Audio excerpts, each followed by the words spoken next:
Bueno, yo soy Mariana Mota, soy integrante del Consejo Directivo de la Institución Nacional de Derechos Humanos y Defensoría del Pueblo de Uruguay. Estoy en este Consejo Directivo por decisión del Parlamento, por elección que se formula y que se realiza de acuerdo a la ley que dio nacimiento a la institución desde septiembre del año pasado. Es un consejo directivo que tiene 5 miembros y bueno, desarrolla las competencias de la institución. En relación con esto que me convoca ahora en esta noche, es hablar sobre el voto en el exterior de los uruguayos, con posibilidad que hasta ahora no la tiene, está muy dificultada. Y la institución ha emitido 3 informes, diferentes tiempos, recomendando al Estado uruguayo que modifique o que se adecue en la legislación para habilitar y permitir el derecho al voto de los uruguayos que residen en el exterior. En realidad es por eso que estoy acá, un poco para conversar sobre este tema y bueno, acercar un poco la opinión desde la institución. ¿Usted era jueza? Sí, eso sí, hasta... ¿Cuántos años? ¿Qué balance haría de eso? ¿Cuántos años? 26 años antes de entrar acá. Tuve que renunciar para entrar acá. ¿Tuve que renunciar para este cargo? Sí. Lo dice con tristeza. Sí, porque era mi profesión, más bien. Pero bueno, acá también se defienden derechos y bueno, y un poco en ese sentido lo tomo, pero sí, era una cosa que llevaba en mi ADN ya el tema de ser juez, pero bueno, ahora es otra función. Nada, ser juez es una tarea muy solitaria, uno está solo con su decisión, más allá de escuchar una parte, escuchar la otra en un juicio y termina resolviendo con mucha soledad. Pero cuando esa decisión es aceptada por las personas que son destinatarias y cuando aceptan un veredicto o lo entienden e incluso lo comparten, ese es el mejor premio, el mejor resultado que puede tener uno en su función, o sea, entiende que esa función realmente se está pudiendo cumplir. Entonces esas cosas, las veces que me ha ocurrido, y me ocurrieron más de una vez, lo agradezco muchísimo porque entiendo que pude llegar a ese estándar de juez, ¿no? Anécdotas son como muchas, algunas son medio dolorosas, así que prefiero no volver a ese pasado, me duele mucho. Las dolorosas son las que tienen que ver con las deudas que un poco tenemos, ¿no?, en el Uruguay con respecto al juzgamiento. Sí, hay mucho que tiene que ver con los delitos de lesa humanidad que no avanzan o que están muy obstaculizados. Eso sin duda es algo que nos duele a todos los que tuvimos en algún momento intervención en eso es cierto.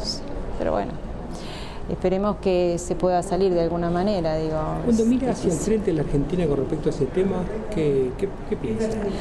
Y en Argentina también, o sea, iniciamos, o sea, tanto Argentina como Chile, como Uruguay, bueno, también otros países del cono sur que vivieron dictaduras, todos salieron de la dictadura con leyes de amnistía, con leyes de audiencia de vida, con leyes de punto final, o sea, acá una ley de caducidad, con leyes que de alguna manera lo que pretendían era, bueno, no revisar el pasado, no aplicar responsabilidades, sanciones, etcétera. Esas cuestiones se fueron superando en diferentes maneras, en Chile a partir del juicio de Pinochet, en Argentina a partir de un gobierno que entendió que esto debía ser una política de Estado y que debía analizarse. Y bueno, y acá en realidad se pasó por un par de plebiscitos para poder sacarnos la ley de caducidad, que fueron resueltos por la ciudadanía como en forma desfavorable, o sea, entendiendo que la ley tenía que permanecer.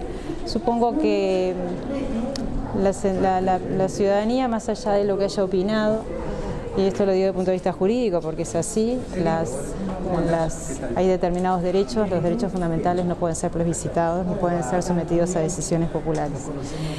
Y si bien desde el punto de vista jurídico eso es así y no hay ninguna discusión, cuesta mucho después para los gobiernos avanzar a partir de esos veredictos. Eso no justifica el punto de estancamiento, pero tal vez de alguna manera puede explicar esta situación tan obstaculizada que tiene Uruguay.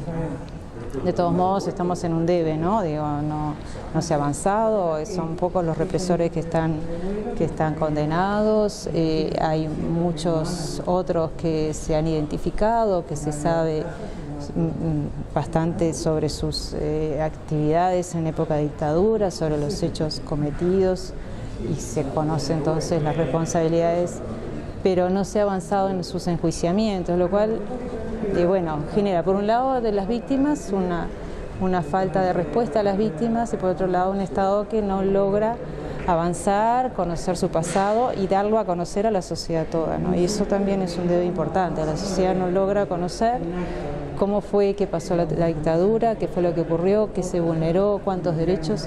No solamente se dio un saldo de desaparecidos, muertos y muchísimas personas detenidas y torturadas, sino también un saldo de muchísimas personas destituidas, persecuciones políticas, exiliados muchísimos, de lo cual esto es parte de esa situación, ¿no? La gente que vive en el exterior, muchas tuvieron su origen, una parte importante de la migración, de una ola migratoria, fue la época de la dictadura, que eso también cuenta de la dictadura y eso es algo que no se conoce a ciencia cierta y el Estado no ha asumido la responsabilidad de forma cabal.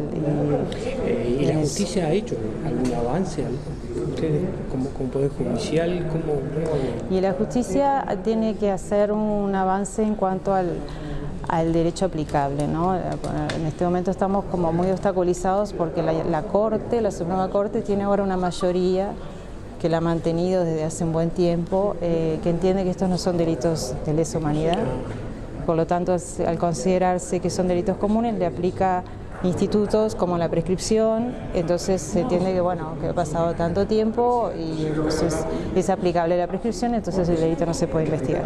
Eso es un problema grave porque termina sin respuesta a la víctima de una vulneración que cometió el Estado, que después el Estado se negó a investigar y que ahora hay un Poder Judicial que entiende que ya no hay tiempo, ya se terminó el tiempo de investigación. Entonces eso es bien complejo, porque implica avanzar en el conocimiento y en la interpretación de la ley y en la aplicación de normas internacionales que no se están aplicando. El Uruguay tiene una condena por la Corte Interamericana en el caso Hellman, que lo obliga. El Estado pidió disculpas, ¿no? En su momento. Sí, eso era parte de la reparación, ¿no? Parte de disculpas. Claro, el pedido de disculpas que generalmente se hace en este tipo de juicios, ¿no? La Corte Interamericana reclama ese tipo de reparación, una reparación simbólica. Pero también hay otras reparaciones que tienen que seguir adelante, como en el caso específico del caso Hellman era continuar con la investigación y llegar a la sanción de los responsables, pero también dispuso a la Corte que el Estado uruguayo removiera el obstáculo jurídico que significaba la ley de caducidad y que además continuara con las investigaciones de todas las graves vulneraciones a los derechos humanos y también que se llegara a la responsabilidad y sanción de los responsables.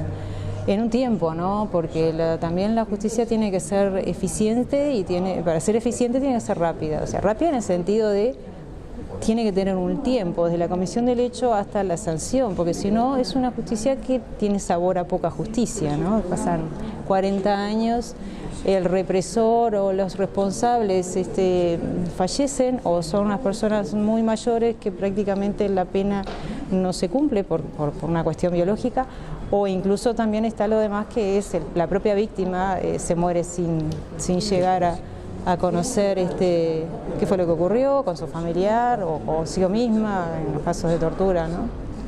O sea, ese es un resultado que está ocurriendo, desgraciadamente. Muchas gracias. No, por favor.